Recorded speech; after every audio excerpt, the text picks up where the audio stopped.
Justice Mansoor Ali Shah ने मखसूस नशिस्तों के केस में फाइनल फैसला जारी कर दिया और जस्टिस मंसूर अली शाह ने लिखा कि इलेक्शन कमीशन ने हमारे फैसले को गलत इस्तेमाल किया और पीटीआई को निशान अलाट नहीं किया। तमाम आज़ाद अरकान पीटीआई के मेंबर हैं। अगर सुप्रीम कोर्ट के फैसले पर अमल दरामद ना हुआ तो ये आइन शिकनी होगी और चीफ इलेक्शन कमिश्नर आर्टिकल 6 की जद में आएंगे। और यकीनन ये एक बहुत बड़ी डेवलपमेंट है इस वक्त जो सुप्रीम कोर्ट के 8 जजेस ने मखसूस नशिस्तों के केस में फाइनल फैसला जारी कर दिया और काजी के हैंडलर और चीफ इलेक्शन कमिश्नर को बांध कर रख दिया और ये बता दिया कि हम तारीख की सही सिमत में खड़े हैं और जो इस वक्त आइन शिकनी कर रहे हैं आज नहीं तो कल वो यकीनन इस शिकंजे में आएंगे और उनको कानून हाथ में लेगा और उनका भयानक इंजाम होगा। जो इस वक्त धांधली में मुलव्वस है, जो इस वक्त फ्रॉड इलेक्शन में मुलव्वस है और फिर मखसूस नशिस्तों की बंदर बांट में मुलव्वस है, उनको यकीनन एक ना एक दिन कटहरे में लाना पड़ेगा और वो आएंगे। इसकी तफसील से पहले आप दोस्तों जो गुजारिश है कि मेरे चैनल को सब्सक्राइब करें, लाइक करें, शुक्रिया। आज सुप्रीम कोर्ट ऑफ पाकिस्तान के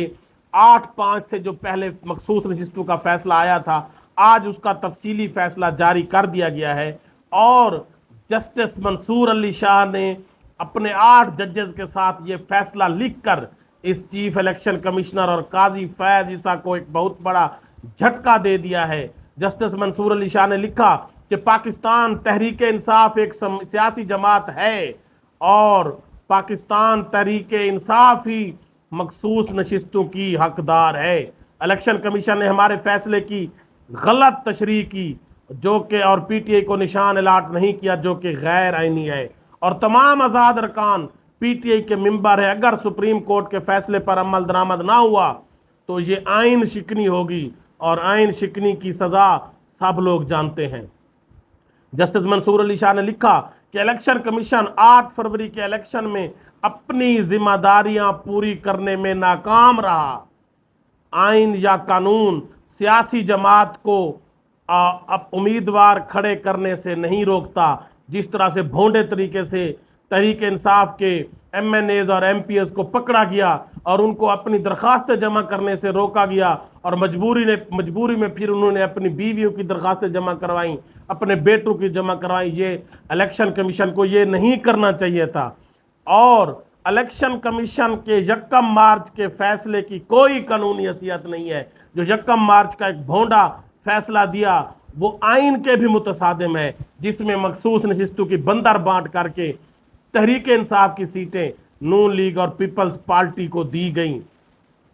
जस्टिस मंसूर अली शाह ने लिखा कि इलेक्शन कमीशन मुल्क में जमहूरी अमल का जामिन है और हुकूमत का चौथा सतून है, मगर इलेक्शन कमीशन ने फरवरी 2024 में अपना ये किरदार अदा नहीं किया बल्कि एक मुनाफकत वाला किरदार अदा किया, एक 2 नंबरी वाला किरदार अदा किया। और उन्होंने लिखा कि जमहूरियत का अख्तियार अवाम के पास है, किसी एक फर्द वहद के पास नहीं है कि वो जब चाहे जिसकी हुकूमत गिरा दे, जिसकी हुकूमत बना दे, जिसको फार्म 47 में 17 सीटों वालों को जितवा कर हुकूमत में बिठा दे। ये उसका अख्तियार ही नहीं है, ये अख्तियार अवाम का है। जस्टिस मंसूर अली शाह ने लिखा कि 2 साथी जजेस ने जो 3 अगस्त का इख्तलाफी नोट लिखा ये सुप्रीम कोर्ट के जजेस के हवाले से मुनासिब नहीं है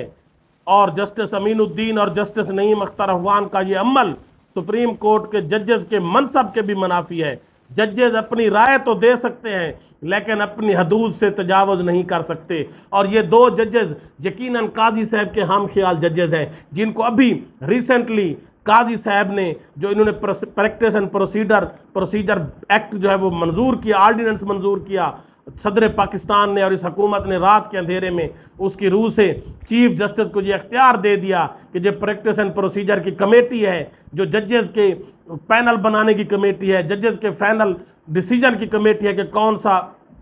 पैनल बनाना है, कौन कौन से जज रखने हैं और कौन सा केस लगाना है, कब लगाना है, उसमें काजी साहब को ये इख्तियार दे दिया गया कि काजी साहब अपनी मर्जी का एक जज चुन सकते हैं। और काजी साहब ने फ़ौरन जस्टिस अमीनुद्दीन को चुन लिया, जस्टिस मुनीब अख्तर को निकाल कर। और यकीनन जिस तरह से इन 2 जजेस ने एक इख्तलाफी नोट लिखा कि इन 8 जजेस के फैसले को ना माना जाए और हमारी बात मानी जाए और मखसूस नशिस्त तहरीक इंसाफ को ना दी जाए, ये इन्होंने अपने अख्तियारात से तजावुज़ किया। और यकीनन आज जिस तरह से इन 8 जजेस के तफसीली फैसले ने हुकूमत को और काजी फैज़ ईसा और इलेक्शन कमीशन के दरो दीवार को हिला कर रख दिया है। 70 सफ़ात पर मुश्तमिल ये फैसला यकीनन इनके ताबूत में आखिरी कील साबित होगा और तारीख में लिखा जाएगा कि कौन से जज किस सिमत में खड़े थे और कौन फराड ईसा के साथ खड़े थे और कौन से जज आइन और कानून के साथ खड़े थे। जिस तरह से काजी फैज़ ईसा साहब ने सुप्रीम कोर्ट की बेहुरमती की है, जिसको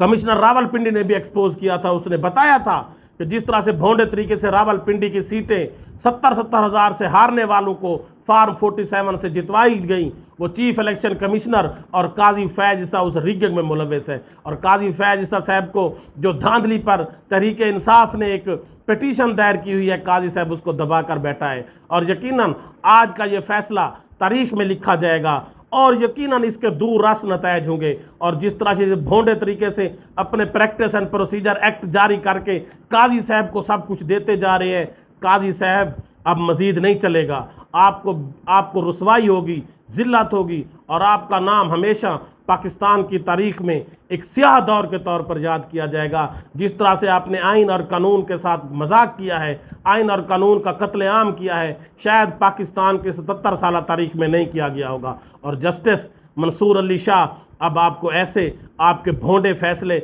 नाफिज नहीं करने देगा। और यकीनन इंशाअल्लाह जल्द से जल्द जस्टिस मंसूर अली शाह इसी मनसब पर बैठे होंगे, चीफ जस्टिस ऑफ पाकिस्तान होंगे और आपको यकीनन एहतसाब में खड़ा करेंगे और आपकी रिटायरमेंट के बाद यकीनन आप इसका जवाब ज़रूर देंगे। अल्लाह हाफ़िज़।